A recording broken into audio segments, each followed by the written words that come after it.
क्यों हुआ, किन परिस्थितियों में हुआ, उसके बाद स्थितियां कितनी बदली हैं और आज भी यदि भारतीय जनता पार्टी कह रही है कि कांग्रेस है उसके लिए जिम्मेदार, तो पहले बताइए क्यों और कैसे। में भी देश के नागरिकों को सही इतिहास इस देश का नहीं बताया गया।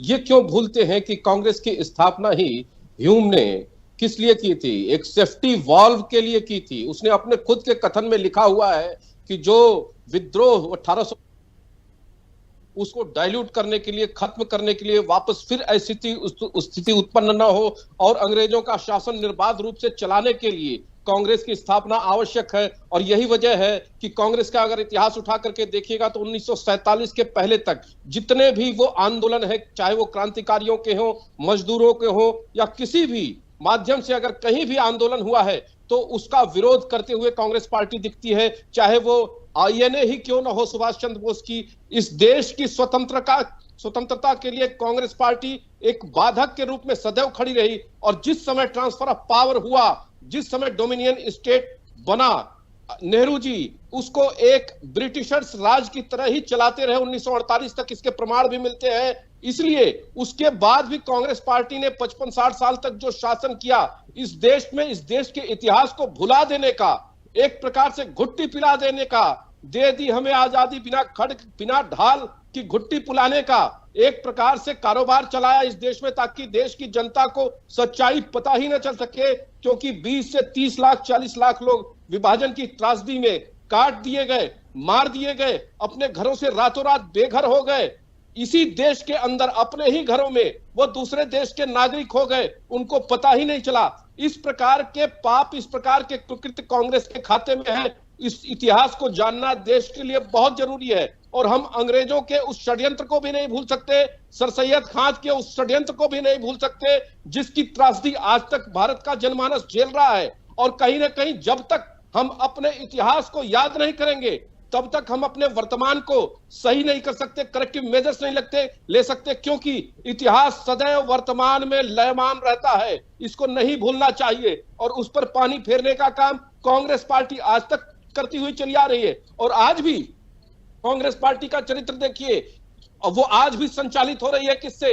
सोरोस जैसे लोगों से।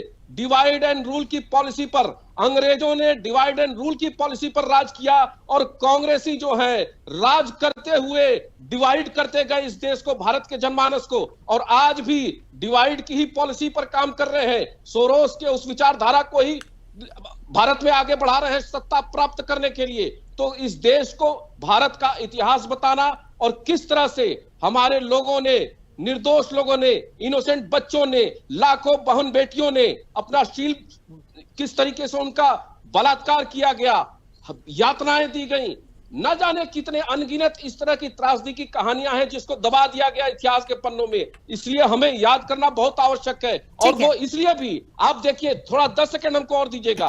ग्रेट डिप्रेशन के नाम पर चीन आज तक रोता है कि हमारे साथ अत्याचार हुआ और उसके लिए प्रिविलेज मांगता है वो दुनिया के ताकतवर देशों से।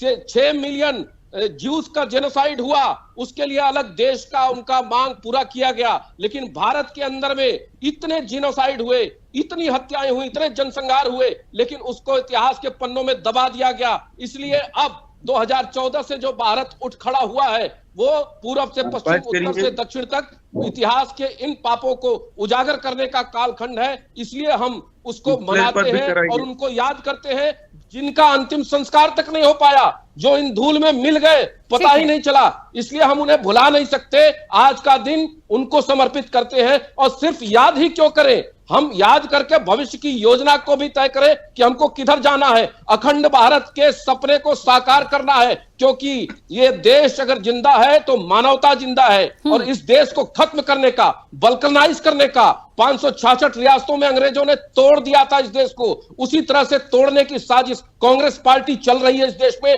उस षड्यंत्र को दुनिया को बताने का, देश की जनता को बताने की जिम्मेदारी प्रत्येक नागरिक की है। और हम ये बताते रहेंगे। और हिंदू मुसलमान में जो बांटने का षड्यंत्र कांग्रेस पार्टी आजादी के पहले से करती चली आ रही है। ठीक है गौरव जी, मैं रोकूंगी सर, काफी टाइम दिया है। और मुख्य रूप से जो एक बात है वो मैं कह दूं, उसके बाद इस चर्चा में आगे बढ़ेंगे। देखिए, पक्ष विपक्ष अपनी बात रखेंगे, लेकिन मैं